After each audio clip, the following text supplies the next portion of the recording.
ॐ नमो भगवते वासुदेवाय। तृतीयस्कन्धः अथ पञ्चदशोऽध्यायः। मैत्रेय उवाच प्राजापत्यं तु तत्तेजः परतेजोहनं दिदिः दधार वर्षाणि शतं शङ्गमानासुरार्दनात्। लोके तेन हता लोके लोकपालाकदौजसः न्यवेदयन् विश्वसृजे द्वान्दव्यधिकरं दिशाम्। देवा ऊचुः तम एतद्विभोवेथ संविज्ञाय वृशं न ह्यव्यक्तं भगवतः कालेन स्पृष्टवर्त्मनः। देवदेव जगद्धार्तर्लोकनादाशिकामणे परेषामपरं पेरेषां त्वं भूतानामसि भाववित्। नमो विज्ञानवीर्याय माययेदम् उपेशयुषे गृहीतयुगभेदाय नमस्ते व्यक्तयोनये। ये त्वानन्येन भावेन भावयन्त्यात्मभावनम् आत्मनि प्रोदभुवनं परं सदसदात्मगम्। तेषां सुपक्वयोगानां जिदश्वासेन्द्रियात्मनां लब्धयुष्मत्प्रसादानां न कुतश्चित् पराभवः। यस्य वाजः प्रजा सर्वा गावस्तन्त्येव यन्त्रिताः हरन्ति बलिमायत्तास्तस्मै मुख्याय ते नमः। सत्वं विद्धस्त्वशम्भूमं तमसा लुप्तकर्मणाम् अदभ्रदयया दृष्ट्या आपन्नाहनर्हः शिक्षितुम्। एष देवदिदेर्गर्भ ओजकाश्यपमर्पितं दिशस्तिमिरयन् सर्व वर्धतेऽग्निरिवैधसि। मैत्रेय उवाच सप्रहस्य महाबाहो भगवान् शब्दगोचरः प्रत्याचष्टात्मभूर्देवान् प्रीणन् रुजिरया गिरा। ब्रह्मोवाच मानसा मे सुधायुष्मत् पूर्वजासनकादयः चेरुर्विहाय सा लोकान् लोकेषु विगतस्पृहाः। त एकदा भगवतो वैकुण्ठस्यामलात्मनः ययुर्वैकुण्ठनिलयं सर्वलोकनमस्कृतं वसन्ति यत्र पुरुषाः सर्वे वैकुण्ठमूर्तयः। ये निमित्तनिमित्तेन धर्मेणाराधयन् हरिं यत्र चाद्यः पुमानास्ते भगवान् शब्दगोचरः। सत्वं विष्टभ्य विरजं स्वानाम्नो मृडयन् वृषः यत्र नैश्रेयसं नाम वनं कामदुःखैर्द्रुमैः सर्वतृश्रीभिर्विभ्राजत् कैवल्यमिव मूर्तिमत्।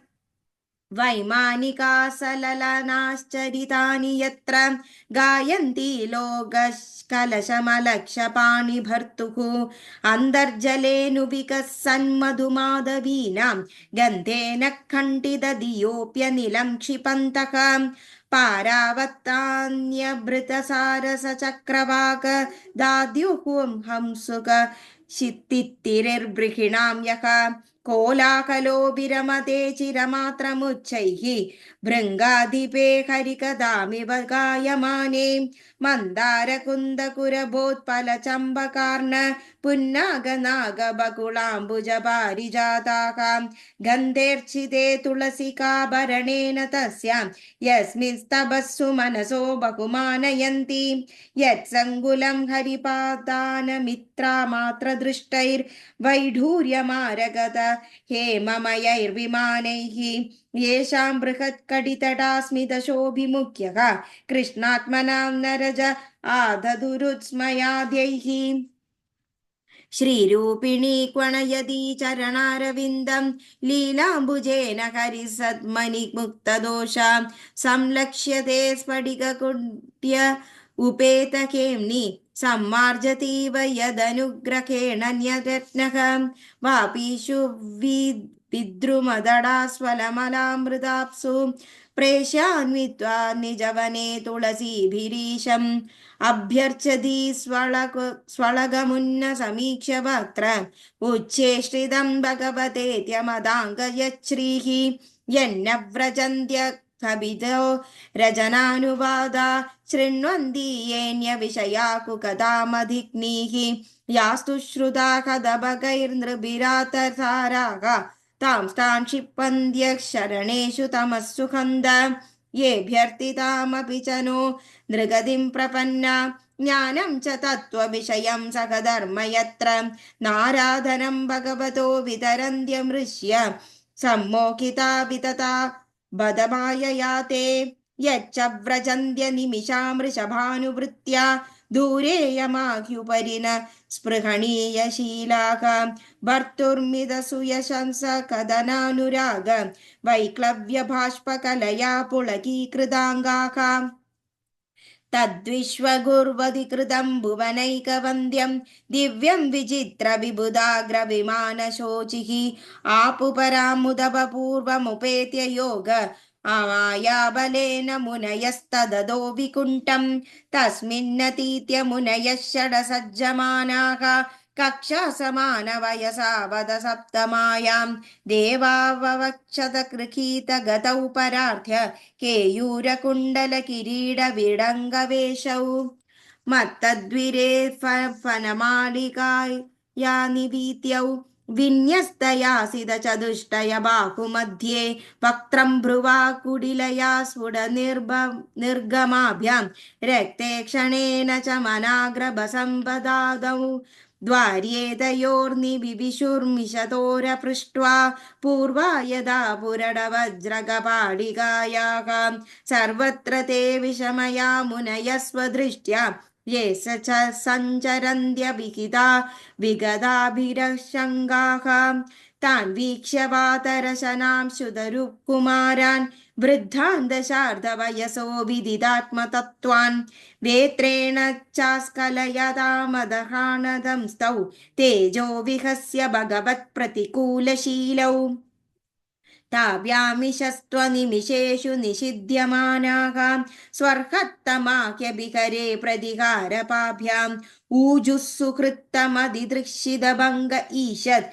कामानुजेन सहसात उपप्लुवाताक्षाः मुनय ऊचुः को वामिहैत्य भगवत्परिचर्ययोचैः तद्धर्मिणां निवसतां विषमस्वभावः तस्मिन् प्रशान्तपुरुषे गदविग्रहे वा को वोत्मवत्कुहकयोपशि परिशङ्गनीयः न ह्यन्तरं भगवतीक समस्तकुक्षा वानात्मनात्मनि नभो नभसीव धीराः पश्यन्ति यत्र युवसोरुललिङ्गिनो किं व्युत्पादितं ह्युदरभेदि भयं यतोऽस्य तद्वाममुष्य परमस्य विकुण्ठभर्तुः कर्तुं प्रकृष्टमिह धीमहि मन्दधीभ्यां लोकानितो व्रजतमन्दरभावदृष्ट्या पापीयसत्रय इमे रिपवोऽस्यत्यत्र तेषामितीरिदमुभाववदाद्य तं ब्रह्मदण्डमनिवारणमस्त्रपूङ्गैः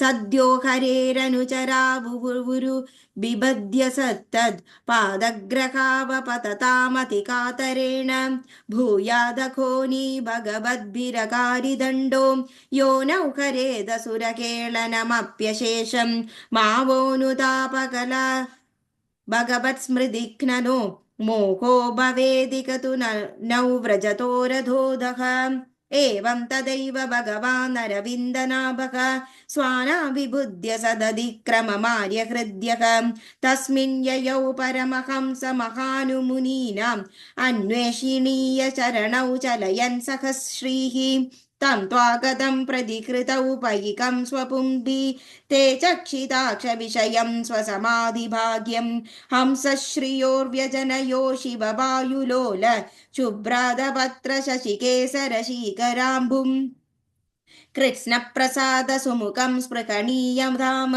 स्नेहावलोककलया हृदि संस्पृशन्दं श्यामे पृथावुरसि शोभितया श्रिया स्वच्छूडामणि सुभगयन्दमिवात्मधृक्ष्ण्यं पीतांशुके पृथुनिदम्बिनि विस्फुरन्द्या काञ्जालिभिर्विरुदया वनमालया च वल्गुप्रकोष्ठवलयं विनता सुधांसे വിന്യസ്തഹസ്തമിതരേണ ദുനാനമബ്ജം വിദ്യുക്ഷിപന്മകരകുണ്ടലമണ്ഡനാർഹ ഗണ്ഡസ്ഥലോന സമുഖം മണിമത്കിരീടം ദോഗ്ധക്ഷണന്ദവിവരേ ഹരതാപരാധ്യ ഹാരേണ കന്ദരഗതേന ച കൗസ്തുഭേന അത്രോപസൃഷ്ടം ഇതി ചോദിസ്മിതമിന്ദിരായാः स्वानां धिया विरचितं बहुशौर्यपाठ्यं मह्यं भवस्य भवतां च बबन्धमङ्गं नेमुर्निरीक्ष्य न वितृप्तदृशो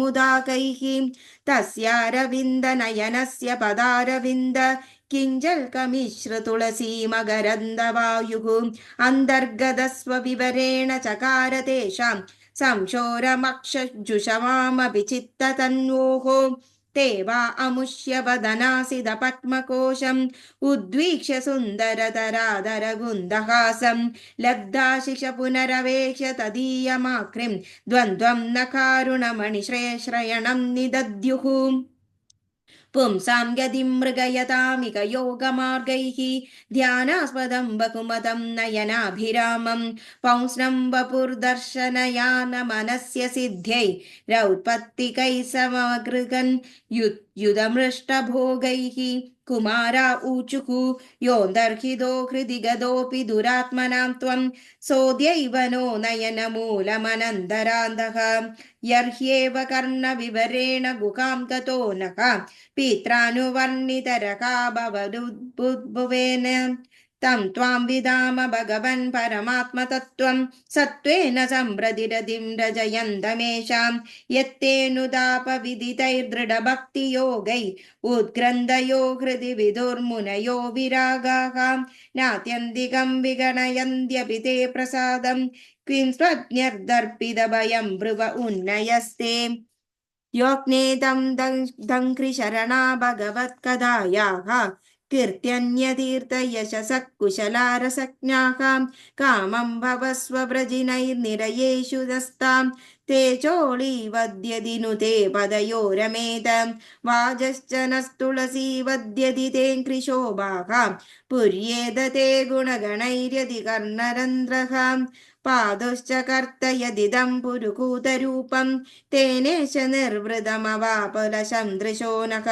तस्मायिदं भगवते नम इद्विधेम यो नात्मनां दुरदुयदयो भगवान् प्रतीतः इति श्रीमद्भागवते महापुराणे पारमहंस्यां संहितायां तृतीयस्कन्धे जयविजयो सनकादिशापो नाम पञ्चदशोऽध्यायः सर्वत्र गोविन्दनामसङ्कीर्तनं गोविन्द गोविन्द नारायण अखिल गुरो भगवन् नमस्ते।